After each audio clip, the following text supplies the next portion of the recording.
안녕하세요. 소소한 불교TV의 수미스님입니다. 반갑습니다. 부처님께서는 45년 동안 법의 수레바퀴를 굴리시면서 우리에게 수많은 가르침을 남기셨습니다. 오늘 살펴볼 벽화도 부처님 일생 중에 있었던 아주 중요한 일화인데요. 바로 무시무시한 연쇄살인마를 교화하는 내용입니다. 우리가 살다 보면 알게 모르게 많은 죄를 짓고 살아갑니다. 불교에서는 신구의 삼업으로 죄를 짓는다고 하는데요. 몸으로 짓는 죄, 입으로 짓는 죄, 또 생각으로 짓는 죄, 이것을 신구의 삼업이라고 합니다. 이 삼업을 밝히는 것이 바로 수행이라고 할 수 있겠습니다. 하지만 우리가 죄를 지었다고 해서 평생 불행하게 살아야 되는 것은 아닙니다. 물론 악업에 따른 과보는 있겠지만 참회를 통해 정정성을 회복하고 또 선행을 닦아서 남을 위해 봉사하는 삶을 살 것을 강조하고 있습니다. 오늘 설명드릴 벽화는 앞서 말씀드렸듯이 연쇄살인이라는 흉악한 죄를 저질렀지만 부처님을 만나 자신의 죄를 참회하고 새로운 삶을 살아가는 한 수행자의 이야기입니다. 그러면 어떤 내용을 담고 있는지 다 함께 살펴보도록 하겠습니다. 먼저 그림을 보시면 부처님이 서 계시고요. 부처님 앞에는 무릎을 꿇고 합장하고 있는 한 남자가 있습니다. 그리고 자세히 보시면 그의 목에는 무엇을 주렁주렁 메고 있고요. 바닥에는 칼이 놓여져 있습니다. 그리고 남자의 옆에는 한 여인이 선체로 합장을 하고 있네요. 부처님께서 호살라국 기원정사에 있었을 때의 일입니다.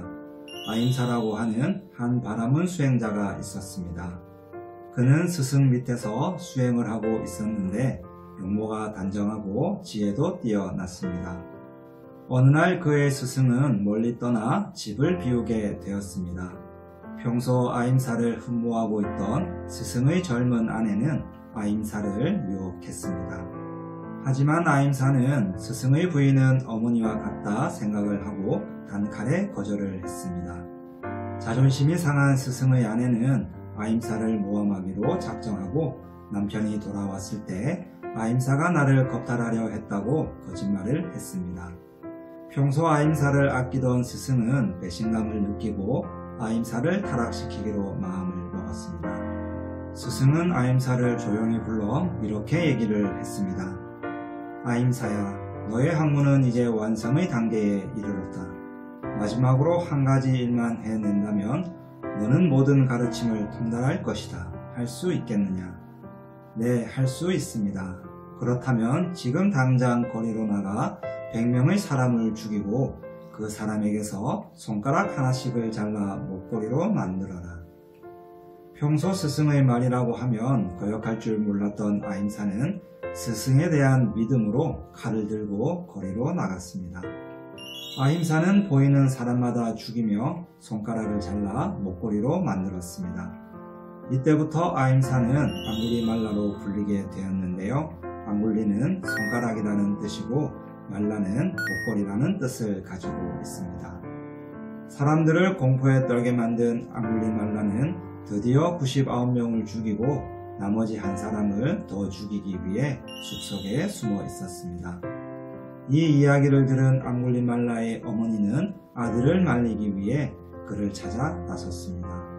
하지만 이미 광기가 있는 앙굴리말라를 말릴 수는 없었습니다. 오히려 어머니를 죽여 100명을 채우려는 앙굴리말라의 마음을 부처님께서는 아시고 앙굴리말라가 있는 숲속으로 들어갔습니다. 멀리서 부처님의 모습이 보이자 앙굴리말라는 부처님을 죽여서 100명을 채우기로 했습니다. 곧장 칼을 들고 부처님을 향해 달려갔지만 어찌된 일인지 부처님을 따라잡을 수가 없었습니다. 한참을 쫓아가도 거리는 좁혀지지 않고 오히려 계속 멀어지기만 했습니다. 앙굴리말라는 부처님을 향해 외쳤습니다. 멈춰라 사문이여, 거기 멈춰 서라. 부처님께서는 뒤돌아서서 앙굴리말라에게 대답했습니다. 앙굴리말라여, 나는 이미 멈춰 있다. 그러니 너도 멈추어라. 그대는 멈추었고 나는 멈추지 않았다니 그게 무슨 말이냐. 앙굴리말라는 이해할 수가 없었습니다. 부처님께서는 앙굴리말라를 향해 이렇게 얘기를 했습니다. 나는 모든 악행을 멈추고 여기에 서 있다. 지금 멈추지 않는 건 네가 아니더냐. 아직도 살생의 과보를 알지 못하고 마음이 헐떡이고 있지 않느냐. 이 말을 들은 앙굴리말라는 정신이 번쩍 들고 지금까지 자신이 무슨 죄를 저질렀는지 알게 되었습니다. 앙굴리말라는 칼을 던지고 부처님 앞에 무릎을 꿇고 참회를 했습니다.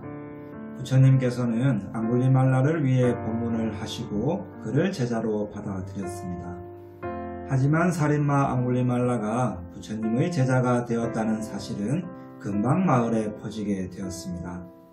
탁발을 나간 앙굴리말라에게는 아무도 공양을 올리지 않았고 오히려 문을 걸어 잠그고 모두 그를 피했습니다. 그러던 어느 날 앙굴리말라는 출산을 앞둔 한 여인의 집을 지나가게 되었습니다. 앙굴리말라가 나타났다는 얘기를 들은 산모는 겁에 질려 기절을 했고 뱃속에 있는 아이가 위험한 상태에 놓이게 되었습니다. 앙굴리말라는 부처님이 계신 곳으로 돌아와서 이 사실을 알렸습니다. 부처님께서는 이렇게 얘기를 했습니다. 걱정하지 마라 앙굴리말라여. 그 집에 다시 가서 저는 이 세상에 태어난 이래로 단 한 번도 살생을 한 적이 없습니다. 이러한 진실로 그대가 안락하고 태아도 안락하기를 바랍니다. 라고 말하여라. 이에 앙굴리말라는 저는 이미 너무 많은 사람을 죽였는데 어떻게 거짓말을 할 수 있습니까? 라고 대답했습니다.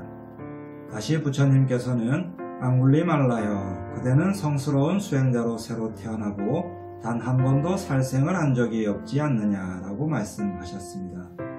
앙굴리말라는 산모를 찾아가서 부처님께서 말씀하신 대로 말하니 산모도 안락해졌고 태아도 안락해졌습니다. 앙굴리말라는 지난날 자신의 잘못을 뉘우치고 부처님의 가르침에 따라 열심히 수행정진해서 마침내 깨달음을 얻었습니다. 하지만 마을 사람들에게는 여전히 살인마 앙굴리말라였습니다. 하루는 앙굴리말라가 탁발을 나가자 사람들은 앙굴리말라를 향해 돌을 던졌습니다. 수많은 사람들의 목숨을 앗아가고 두려움에 떨게 한 앙굴리말라를 향한 그들의 분노를 잘 알기에 앙굴리말라는 피하지 않고 받아들였습니다. 피투성이가 된 몸을 이끌고 부처님께 돌아온 앙굴리말라는 스스로의 잘못에 대한 과보를 묵묵히 감내하며 최후를 맞이하게 되었습니다. 이후 부처님께서는 앙굴리말라의 인욕을 칭찬하시며 개송을 남기셨습니다. 지난날 저지른 악행을 선행으로 덮는 사람, 그 사람이 세상을 비추네. 마치 구름을 벗어난 달처럼. 네, 잘 보셨나요? 불교에서는 원인에 따른 결과를 얘기합니다. 태어날 때부터 정해진 운명대로 살아가는 것이 아니라 내가 내 삶의 주체가 되어 살아갈 것을 강조하고 있습니다. 그리고 경전에는 만약 전생의 일을 알고자 한다면 지금 내가 받고 있는 것을 보면 알 수 있고, 만약 내생의 일을 알고자 한다면 금생에 내가 행하고 있는 일을 보면 알 수 있다는 개송이 있습니다. 이 개송은 내가 지은 대로 살아간다는 것을 보여주는 개송인데요. 우리가 지은 업은 한치의 오차도 없이 우리에게 부메랑처럼 돌아옵니다. 선업을 많이 지은 사람은 행복으로 돌아오고요. 악업을 많이 지은 사람은 불행으로 돌아옵니다. 이 모든 것은 내가 지은 대로 역시 내가 거두는 것이죠. 앙굴리말라는 희대의 살인마였지만 부처님을 만나 자신의 죄를 참회하고 새롭게 태어났습니다. 잘못을 벌하는 것보다 부처님께서는 교화를 통해 그 사람을 변화시켰습니다. 또한 창과 칼로 그 사람을 굴복시킨 것이 아니라 바른 법을 통해 그 사람을 굴복시켰습니다. 그리고 만약 앙굴리말라에게 좋은 스승과 친구가 있었다면 그와 같이 참혹한 일이 일어났을까요? 부처님께서는 여러 비구들에게 앙굴리말라가 이렇게 참혹한 악행을 저지른 것은 그에게 좋은 벗이 없었기 때문이라고 얘기를 하셨습니다. 하지만 뒤에는 좋은 벗을 만났고 바른 가르침을 통해 열심히 수행한 결과 깨달음을 얻을 수 있었다고 말씀을 하셨습니다. 결국 앙굴리말라의 용맹스러운 수행의 힘이 모든 악행을 능가하여 그의 죄악을 깨끗이 씻어낸 것입니다. 사실 사람 몸을 바꿔서 죄를 짓지 않고 살아가기는 어렵습니다. 겉으로 드러나지는 않아도 마음으로 남을 미워하고 시기하는 온갖 죄를 짓기도 하죠. 지금 이 순간 저부터 모든 죄업을 참회하고 새롭게 태어나 부처님의 가르침대로 살아갈 것을 발언합니다. 수민 스님과 함께하는 벽화 이야기, 오늘 이 시간은 여기서 마치고요. 다음 시간에 또 찾아뵙겠습니다. 아름다운 세상 우리가 함께 만들어 갑시다. 감사합니다.